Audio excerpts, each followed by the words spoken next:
Glória a Deus, louvado seja o nome do Senhor. Nós vamos para a palavra de Deus, irmãos. Palavra que traz vida e esperança para nossas vidas.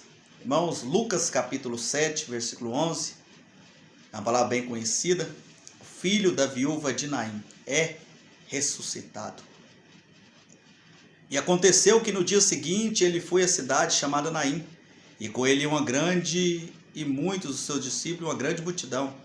E quando chegou perto da porta da cidade, eis que levaram um defunto, filho único de sua mãe, que era viúva, e com ela ia uma grande multidão da cidade. E vendo o Senhor, moveu-se de íntima compaixão por ela e disse: não chores. E chegando-se, tocou no esquife, os que levaram pararam.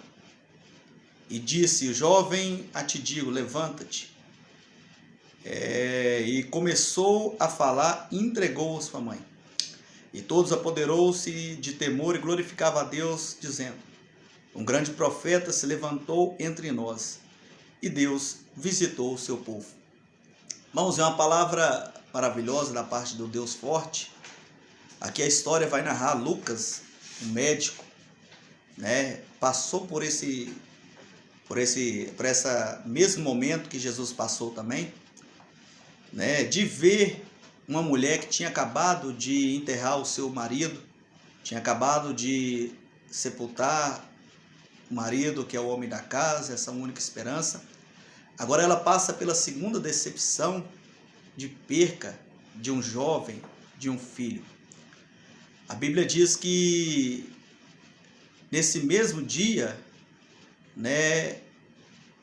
a Bíblia vai dizer que na cidade de Naim, a multidão ia com essa mulher, para o velório. O povo ia triste, decepcionado, amargurado. Não era uma decisão fácil. A perca, ela não é uma decisão fácil. A perca traz angústia, a gente não se acostuma com ela, A gente fica muito triste com essa situação. E a Bíblia diz que quando chegou à porta da cidade, eles que levaram um defunto, filho único de sua mãe, que era viúva, e com ela uma grande multidão, ou seja, uma multidão acompanhava Jesus e uma multidão acompanhava essa viúva.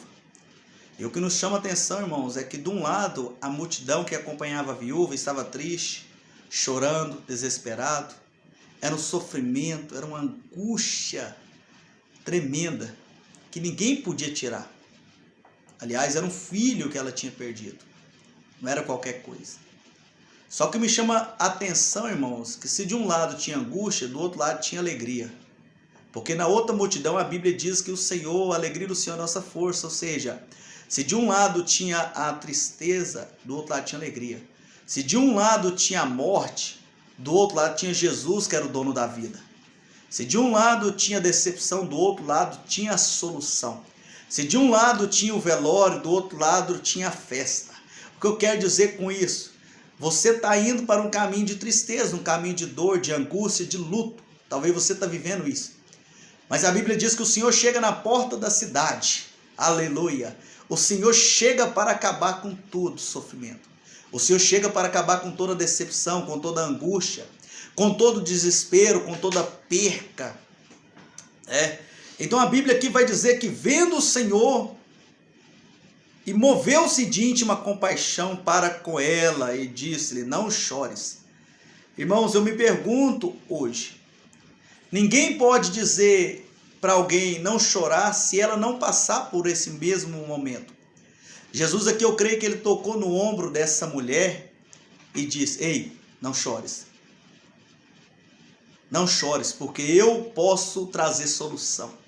É mesmo? Sim. Eu ressuscitei Lázaro, um defunto de 4 dias. Então eu, o Senhor Deus, tenho o poder de falar com você. Não chores. Aleluia. Irmãos, o dono da ressurreição, o dono da vida, diz para uma mulher que estava velando o seu filho, que estava ao caminho do cemitério, diz: não chores. Jesus quis dizer para ela assim: ei, não se preocupe. E ela deve ter pensado: Senhor, mas como não se preocupar com um filho morto? Mas Jesus, irmãos, pensando assim, você pode pensar desse jeito, mas quem está do seu lado é a vida. Irmãos, não tem morte que fica quando a vida aparece.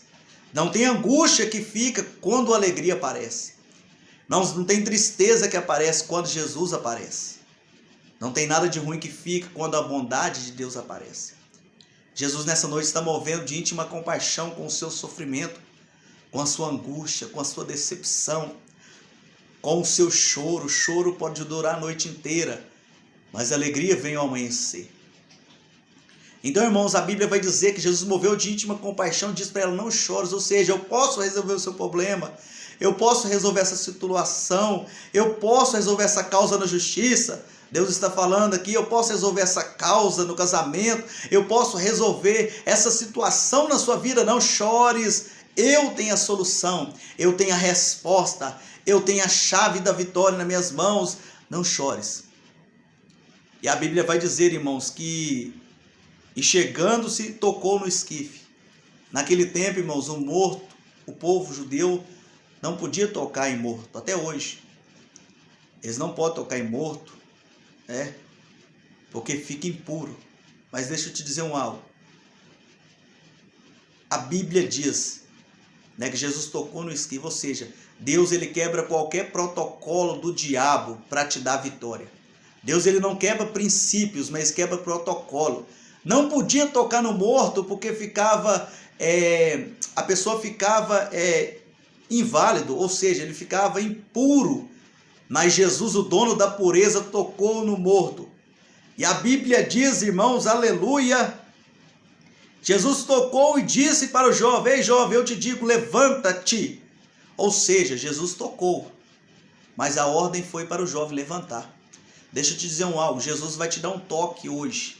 Jesus vai te dar um toque na sua vida. Mas a ordem dele é essa: levanta. Não fica nessa situação que você se encontra. Não fica nessa situação de choro, de angústia, de decepção. Não fica nessa situação que você vive. Ei, levante. Levante a cabeça, levante. Sai dessa situação que você vive. A ordem de Deus é essa: levanta-te. Sai desse caixão, sai, irmãos, dessa tribulação. Saia desse entulho, saia dessa situação. Deus está te chamando para fora. Tire a pedra, como Lázaro tirou. Tirai a pedra. E quando o povo tirou a pedra, Lázaro saiu para fora. Interessante que Jesus manda, mas nós temos que obedecer, tirai a pedra. E por que Lázaro saiu para fora, irmãos? Porque tudo que estava morto veio à vida. E Jesus está falando nessa noite: ei, sai para fora, ei, levanta-te. Levanta-te. Porque eu quero te dar vitória, eu quero te dar bênção, eu quero te dar prosperidade, eu quero te abençoar na sua vida, no seu ministério. Sai para fora, levanta dessa situação. E a Bíblia diz que o jovem levantou, irmão, sentou-se e começou a falar, e entregou a sua mãe. Ei, talvez você perdeu alguma coisa, mas Deus nessa noite quer te entregar nas mãos. Deus quer restituir os seus sonhos, os seus projetos, a sua vida. Aquilo que você perdeu, aquilo que foi tirado na sua vida, Jesus quer entregar nas suas mãos, na palma das suas mãos. A vitória está chegando. Creia no milagre de Deus, creia na providência do Senhor, creia na mão do Senhor. E a Bíblia diz, irmãos, que todos começaram a glorificar e dizendo: grande profeta se levantou entre nós e Deus visitou o seu povo. Você crê que Deus pode visitar o seu povo hoje? Você crê que Deus pode visitar a sua saúde, visitar o seu ministério? Você crê que Deus pode visitar o seu casamento, a sua vida, o seu filho nas drogas, na prostituição? Você crê? Diga: eu creio, Senhor. Diga: eu creio, Jesus, que o Senhor pode mudar a vida. E a Bíblia diz: crê no Senhor Jesus e será salvo tu e a tua casa. Esta é a palavra de Deus para a sua vida e para a sua família, em nome de Jesus. Amém, igreja? Louvado seja o nome do Senhor.